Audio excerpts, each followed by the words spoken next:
Allô, comment allez-vous aujourd'hui? J'espère que vous allez bien. Moi, je me porte vraiment bien. Donc, aujourd'hui, on se retrouve pour répondre à vos questions. En fait, il n'y a pas longtemps, je vous ai demandé sur Instagram de me poser vos questions. J'avais le goût de faire une FAQ parce que vous êtes beaucoup de nouveaux. Également, vous êtes beaucoup de nouveaux sur Instagram aussi. Et je reçois souvent beaucoup de questions que j'ai déjà répondues au courant de ma chaîne. Donc, les plus fidèles, ceux qui sont là depuis un bout de temps, probablement que cette FAQ-là, il n'y a pas beaucoup de choses de nouveau que vous allez apprendre, mais quand même, il y a quand même des questions, des nouvelles questions, mais je voulais prendre le temps quand même de faire cette FAQ-là pour, principalement pour les nouveaux, pour répondre à vos questions. Il y a des questions que je reçois à tous les jours, vraiment les mêmes questions, d'ailleurs, je vais vous les dire au fur et à mesure, lesquelles que je reçois souvent, mais honnêtement, ça me fait vraiment plaisir de vous répéter les réponses à ces questions-là, même si elles sont posées souvent. Si vous avez choisi de me suivre sur YouTube, c'est que vous retrouvez quelque chose qui vous intéresse sur ma chaîne et tout, et je pense que c'est de mon devoir de répondre à vos questions, puis comme vous le savez, puis je vous le dis tout le temps, ça me fait énormément plaisir. Donc, je vais répondre, j'ai reçu des questions sur Instagram, j'en ai pas reçu une tonne, donc je pense que je serai capable de répondre à tout le monde. J'ai reçu aussi beaucoup de questions sur YouTube, puis des questions en privé, donc j'ai vraiment fait un melting pot de tout ça, et je vais répondre à vos questions. S'il y a des questions que la réponse est vraiment trop longue, puis qu'elle peut être répondue par une vidéo que j'ai déjà faite, je vais également vous le mentionner. Puis si jamais j'ai manqué de répondre à une question, parce que parfois c'est un petit peu difficile de suivre le fil des questions, n'hésitez pas à me les écrire dans les commentaires. Soyez vraiment pas gênés ou retrouvez-moi en privé parce que c'est important pour moi de vous répondre si vous avez des questionnements et tout. Soyez vraiment pas gênés. Donc, on va commencer avec les questions que j'ai reçues sur Instagram. Alors, la première question, tu fais quoi comme métier? Donc, moi, je suis chargée de projet marketing. Donc, une chargée de projet, vous pouvez m'en retrouver dans tous les domaines, dans la construction, en ressources humaines, dans tout. Moi, c'est en marketing. Marketing, c'est pour ceux qui ne savent pas c'est quoi, c'est l'aspect publicitaire, l'aspect d'attraction de la clientèle. Donc, je travaille pour une entreprise québécoise, mais c'est une entreprise qu'on peut retrouver un peu partout dans le monde. Par contre, ailleurs dans le monde, elle est sous une autre bannière et ici au Québec, elle a un nom. On m'a également déjà demandé, mais ça fait un bout de temps, c'était pas dans le cadre de cette FAQ-là, si je pouvais faire une vidéo sur mon parcours professionnel. Fait que si jamais ça vous intéresse, dites-le moi dans les commentaires, comme ça me fait plaisir de vous tourner la vidéo. Ensuite, on m'a demandé quel est le sexe du bébé, sinon bisous. Donc, bisous à toi. Comme que je vous l'ai dit, le sexe du bébé, je ne le connais pas. Là, je ne vais pas tout le temps dire comme que je vous l'ai dit, ok? Parce que je vais prendre en considération que je réponds à des questions pour des gens qui ne connaissent pas la réponse. Donc, je ne connais pas le sexe de mon bébé. Avec Chérie, on s'était toujours dit s'il y avait une troisième grossesse, s'il y avait un troisième enfant, qu'on ne voulait pas découvrir le sexe du bébé. Donc, on va le découvrir à l'accouchement. Et si jamais vous avez l'opportunité de pouvoir vivre cette expérience-là, de ne pas demander le sexe de votre enfant, je vous le conseille fortement. C'est sûr que ça peut être un peu difficile lorsqu'un premier bébé, et même pour un deuxième, parce que souvent on veut avoir l'autre sexe, ça peut être difficile de garder la surprise. Mais honnêtement, je suis tellement contente de l'avoir fait parce que l'expérience de la grossesse est complètement différente lorsqu'on ne connaît pas le sexe de notre bébé. Alors la prochaine question, coucou! La dépression postpartum, comment peut-on la surmonter? Mais quelle excellente question. En passant, j'ai vraiment reçu des bonnes questions. J'apprécie beaucoup. Ça montre que vous êtes des gens vraiment sérieux, des gens qui sont super intéressés, mais surtout des personnes qui me font confiance. Donc ça vaut de l'or pour moi. Donc je tiens à vous remercier énormément. Je pense que je vous ai déjà dit que j'avais le goût d'aborder ce sujet-là sur ma chaîne, mais je n'ai pas encore fait. L'occasion va vraiment se présenter avec l'arrivée d'un nouveau-né à la maison. Donc ça va être long de répondre à cette question-là. Juste comme ça dans la vidéo, je ne voudrais pas que ce soit trop long, donc je vais prendre le temps de faire une vidéo sur la dépression postpartum. Mais vite fait comme ça, moi j'ai jamais connu la dépression postpartum, ça ne veut pas dire que je ne vais pas la connaître maintenant avec bébé 3. On n'est jamais à l'abri de ce genre de choses-là. Par contre, moi j'ai connu le baby blues avec mon premier bébé, donc il y a quand même une différence entre un postpartum et une dépression, entre une dépression postpartum et un baby blues. Un baby blues dure quelques heures, quelques jours, parfois quelques semaines. Une dépression postpartum, c'est un petit peu plus profond, puis c'est fortement conseillé puis je pense qu'il faut aller consulter lorsqu'on fait une dépression postpartum parce que c'est une dépression. C'est quelque chose qui t'affecte énormément. Donc moi, j'ai connu le baby blues quelques heures à la naissance de mon premier bébé, la première journée qu'on est arrivé à la maison. Donc je vais aborder le sujet dans une vidéo puis je vous partagerai mon expérience, ce que j'ai vécu. Quel moyen de contraception conseillerez-vous pour un jeune couple? Encore une très bonne question. Donc ça, c'est super important de savoir qu'il n'y a personne qui peut te conseiller un moyen de contraception pour ton couple. Oui, vous pouvez aller voir un médecin et je vous le conseille également d'aller voir un médecin pour connaître toutes les avenues possibles, tous les types de contraception qui existent. Pas tous les moyens de contraception qui conviennent à tout le monde.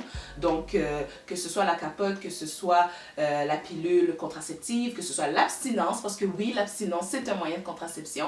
Eh bien, il y a des choses qui ne font pas à toutes les femmes ou qui ne font pas à tous les hommes. Donc, il va falloir essayer différentes choses et faire un choix entre vous deux dans votre couple. Bonjour, est-ce que tu es pressée d'accoucher? Donc, oui, je suis vraiment pressée d'accoucher. En fait, au moment où vous visionnez la vidéo, c'est possible que j'ai accouché. Présentement que je filme la vidéo, je n'ai pas encore accouché. Donc, comme vous pouvez voir ici, je suis toujours enceinte. Donc, accouchement qui devrait arriver très très bientôt. Pourquoi je vous dis qu'au moment où vous visionnez la vidéo, j'ai peut-être accouché, c'est que je suis en train de pré-filmer des vidéos afin que lors de mon accouchement, il n'y ait pas d'arrêt sur ma chaîne parce que très honnêtement, une fois que je vais avoir accouché, ma priorité, ça va être mon nouveau cadre de vie, ma cellule familiale, me concentrer sur mes enfants, mon mari, ma famille. Donc, c'est sûr que ma priorité, ce ne sera pas de filmer des vidéos YouTube. Par contre, en tant que créatrice de contenu, je trouve qu'il est de mon devoir de prévoir ces choses-là. Donc, je préfilme des vidéos que vous allez voir tout au long des premières semaines de naissance de bébé. Par contre, je vais vous mettre au courant lorsque je vais avoir accouché. Fait que regardez voir un peu la barre d'informations, la section des commentaires. Je vais vous laisser un petit message à savoir si j'ai accouché ou pas. Mais pour le moment où je vous filme la vidéo, 39 semaines, je n'ai pas accouché. Donc oui, j'ai extrêmement hâte d'accoucher. Il y a un petit côté aussi de la découverte enfin du sexe du bébé, de savoir qu'est-ce qui se cache dans mon bedon qui rend l'attente insupportable rendue à 39 semaines. Donc oui, j'ai vraiment hâte. Il y a aussi le fait d'être rendu en fin de grossesse où est-ce que moi très honnêtement, c'est plus cute, c'est plus très agréable. Ça devient lourd, tout est 100 fois plus difficile, c'est difficile de s'occuper des enfants, le sommeil est troublé, je suis extrêmement essoufflée puis je pense que vous l'avez remarqué dans quelques-unes de mes vidéos aussi. Donc oui, j'ai extrêmement hâte d'accoucher puis inquiétez-vous pas, je vais vous le dire lorsque je vais avoir accouché. Ensuite, love your page so much. Merci beaucoup, ça c'était Christine. Ensuite, allô Lu, ça va? Est-ce que tu pourrais partager ta recette de lasagne? Ça c'est Reggie, mon beau-frère, le copain à ma soeur. Donc, pourquoi tu veux ma recette de lasagne, Reggie? Il me semble que toi t'en fais une qui est vraiment bonne aussi. Juste qu'il faut que tu enlèves la cannelle dedans parce que moi j'aime pas la cannelle. J'aime beaucoup ton feed, merci beaucoup, c'est super gentil. Et ça fait pas mal le tour des questions que j'ai reçues sur Instagram. Fait que là, allons faire un petit tour sur YouTube. Sur YouTube, j'en ai eu vraiment beaucoup de questions. Fait que j'ai essayé de regrouper quand même un peu où est-ce que je les ai mis. Ok, on part ça. Donc, il y a des questions qui reviennent, qui avaient été posées sur Instagram aussi, comme « As-tu accouché ?» Donc, j'ai répondu à la question. Ensuite, on m'a demandé « Est-ce que ton mari pourra être présent à l'accouchement ?» C'est une super bonne question étant donné le confinement. Donc, oui, comme ici au Québec, les conjoints sont toujours acceptés, que ce soit à l'hôpital ou à la maison de naissance, mais seulement le conjoint. Donc, on n'a pas le droit de visite, les enfants n'ont pas le droit d'être là, ta maman ne pourra pas être là non plus. Donc, je suis vraiment contente de ça. Mon mari va pouvoir assister à l'accouchement, puis honnêtement, je ne peux même pas m'imaginer accoucher sans lui. Là, vous le savez déjà, même le choix de la maison de naissance, c'est en grande partie parce que moi, l'accouchement, c'est super important de le vivre à deux. Puis ce côté-là est très primé en maison de naissance. Contrairement à l'hôpital où j'ai accouché précédemment, c'est pas que c'est 0-0-0, c'est juste que je trouve que l'aspect du papa, puis je vous l'ai expliqué dans une vidéo, est beaucoup plus prise en considération à la maison de naissance. Donc là, de venir me dire que j'ai fait le choix d'accoucher en maison de naissance, mais mon mari pourrait pas être là, je préférais 100 fois plus accoucher dans le stationnement au lieu d'accoucher toute seule sans mon mari. Bon, la prochaine question est toujours en lien avec la maison de naissance. Donc, pourquoi avoir choisi un suivi en maison de naissance? Donc, je vous ai fait une vidéo complète là-dessus. Je vais vous la mettre en barre d'informations, puis en clic juste ici. Vous allez avoir toutes les réponses à vos questions là-dessus. Et puis, est-ce que tu aimes ton suivi jusqu'à maintenant? Oui, vraiment, je ne regrette absolument pas mon choix d'avoir fait un choix de suivi avec une sage-femme en maison de naissance. En fait, si j'ai un regret, c'est de ne pas l'avoir fait pour mes précédentes grossesses. Je suis 100% satisfaite. C'est au-delà de mes espérances. Très, très beau suivi et j'ai vraiment hâte de voir comment va se dérouler l'accouchement en maison de naissance. Donc, vas-tu nous dévoiler le sexe du bébé? Ben oui, c'est sûr que oui, je vais vous le dévoiler. Inquiétez-vous pas, c'est pas quelque chose que je vais garder secret. Donc, je vais vous faire un gender reveal du sexe de mon bébé. Par contre, je pourrais pas vous garantir quand. Ça se peut que vous allez le savoir vraiment tard après l'accouchement, mais c'est sûr et certain que je vais vous le dévoiler. Pourquoi tu ne montres pas tes enfants? Et il y avait une autre question que j'ai combinée avec celle-là, qu'il y a quelqu'un qui me demandait aussi, est-ce que je ne montrais pas mes enfants à cause de questions religieuses? Pour faire court, en fait, c'est vraiment juste une décision personnelle que mon mari et moi avons prise lorsqu'on a eu notre premier bébé. Sachant que j'avais commencé à faire des vidéos sur YouTube et tout, on en a discuté et on a pris la décision qu'on ne voulait pas exposer notre enfant, nos enfants sur YouTube. Donc, si vous allez sur Instagram, vous allez voir que je montre quand même parfois à l'occasion quelques photos de mes enfants, puis ce qui peut amener parfois à poser la question, mais pourquoi tu les montres sur Instagram, mais tu le fais pas sur YouTube? Écoutez, c'est un choix personnel, puis je vais vous demander de le respecter, s'il vous plaît. Quoique je trouve vous êtes vraiment très respectueux là-dedans, mais c'est sûr, quand il y a des nouvelles personnes qui arrivent, la question revient souvent. Donc oui, on partage quelques photos une fois de temps en temps sur Instagram. Il y a certaines vidéos aussi que je fais, vous allez voir des photos de mes enfants, mais en termes de vidéos, c'est une décision de couple qu'on a pris pour préserver la vie privée de nos enfants. On ne leur a pas demandé la permission, ils sont trop jeunes pour pouvoir nous comprendre et nous donner leur autorisation. Donc, si un peu plus vieux, ils viennent à nous poser la question, à nous faire la demande, si je suis toujours sur YouTube, bien sûr, de participer aux vidéos et d'être inclus là-dedans, il n'y aura aucun problème. C'est sûr que nous, on va les conscientiser à la chose et surtout leur expliquer que c'est public, que c'est ouvert à tout le monde. Sachez que je respecte à 100% toutes les mamans qui montrent leurs enfants sur les réseaux sociaux. Moi, j'adore suivre des chaînes de famille. Il y a ma propre sœur qui le fait aussi, puis je respecte ça à 100%. Mais nous, de notre côté, c'est un choix personnel que je vous demande de respecter. Puis pour la question de religieuse, donc je pense que j'y ai répondu un petit peu au travers de tout ça. Donc non, ça n'a absolument aucun rapport pour des questions religieuses. De quel Congo ton mari provient-il? Donc je sais que vous êtes plusieurs Congolaises ici à nous suivre, des Congolais peut-être aussi. Je vous dis vraiment un gros bonjour, ça me fait super plaisir de vous avoir ici. Donc mon mari provient du Congo Kinshasa. Donc pour ceux qui ne savent pas, il y a deux types de Congo, le Congo Brazzaville et le Congo Kinshasa. Donc mon mari provient de Kinshasa. Est-ce que tu es la petite ou la grande sœur de Moïka? Donc ça aussi c'est une question qui revient souvent. Je suis la grande sœur de Moïka et de quand même beaucoup, donc je suis presque 7 ans son aînée. Depuis combien de temps tu es mariée? Là on est en 2020, donc je suis mariée depuis 7 ans cette année. Donc en septembre 2020, ça va faire 7 ans que je suis mariée avec mon mari, mais ça fait un peu plus longtemps. Ça fait quoi? 12 ans, peut-être 13? 12 ans 11 ou 12 ans qu'on est ensemble, mais on est mariés depuis 7 ans. Et il y a quelqu'un qui m'a demandé de faire une vidéo sur le mariage, la préparation du mariage et tout ça. Donc, je vais vous partager ça aussi très bientôt sur ma chaîne. Restez à l'affût. Oh oui, question qui revient aussi très souvent, presque à tous les jours aussi. En fait, une question qui revient à chaque fois que je publie une nouvelle vidéo. C'est de savoir, est-ce que ce sont mes vrais yeux, puis est-ce que ce sont mes vrais cheveux? Je vous trouve trop adorable, puis j'ai toujours plein de compliments. Je vous remercie vraiment beaucoup. Donc, pour les yeux, non, ce ne sont pas mes vrais yeux. Je porte des verres de contact pour la vue. Donc, sans mes verres de contact, je porte une paire de lunettes parce que je suis myope. Par contre, j'ai choisi des verres de contact avec une pupille de couleur, donc de couleur miel. Et mes yeux naturels sont de couleur brun. Donc, le mélange du miel de mes verres de contact et de mes yeux donne la couleur que vous voyez présentement. Et au niveau de mes cheveux, oui, ce sont mes vrais cheveux que vous voyez vraiment en grande majorité. Donc, je peux dire à 70%, ce sont mes vrais cheveux.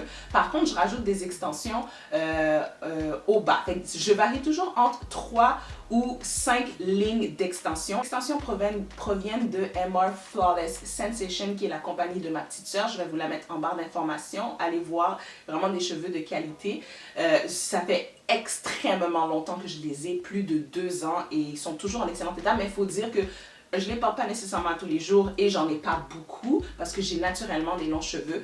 Donc, pour faire une histoire courte, là, je varie entre 3 ou 5 lignes d'extension. Donc, j'en mets 3 à l'arrière pour faire un effet mince comme que vous voyez aujourd'hui. Et quand que je veux un effet un peu plus volumineux, quand je vais venir les boucler et tout, je me rajoute 2 lignes, une de chaque côté. Donc, une ici et une ici qui me donne un effet plus volumineux. Je peux vous mettre une photo juste ici, vous avez souvent vu dans des vidéos.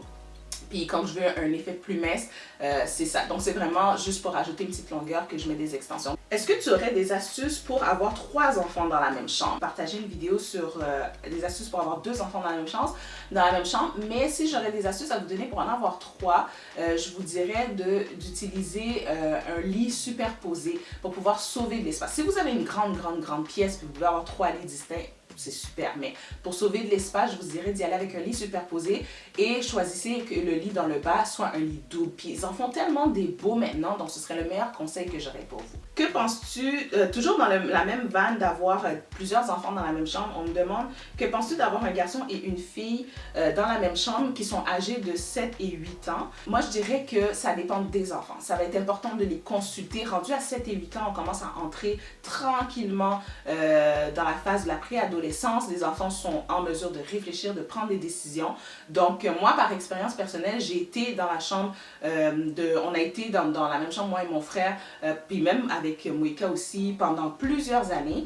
Et je me rappelle très bien que c'était nous qui avions fait la demande à nos parents, à notre maman d'être séparés. On commençait à vouloir chacun notre intimité et tout, puis ma maman nous a respectés là-dedans et nous a séparés de chambre. En fait, on a carrément déménagé pour pouvoir avoir nos chambres séparées. Donc, moi, c'est vraiment le conseil que je te donnerais, c'est d'abord d'en parler avec tes enfants. Si tes enfants sont super à l'aise avec ça, ils n'ont aucun problème, ils n'y voient pas d'inconvénients. Moi, personnellement non plus, je ne vois pas d'inconvénients, mais je pense que c'est important, rendu à un certain âge, de consulter les enfants et de ne pas l'imposer aux enfants. Surtout lorsqu'il s'agit de 2 sexes différents. Ensuite, il nous reste deux dernières questions. Donc, comment savoir si on est prête à être maman? J'adore. Je reçois souvent cette question-là. Donc, ce que je peux vous dire, je pense que puis peut-être quand tu poses la question à d'autres personnes, c'est ce qu'on répond aussi souvent, c'est que tu vas le savoir quand tu vas être prête. En fait, c'est tellement, comme on appelle l'appel de la maternité, c'est quelque chose qui vient te chercher tellement profondément, là, dans le fond. Rendu à un certain stade de ta vie, tu vas juste penser à ça, tu vas juste regarder des vidéos de maternité alors que tu n'as pas d'enfant.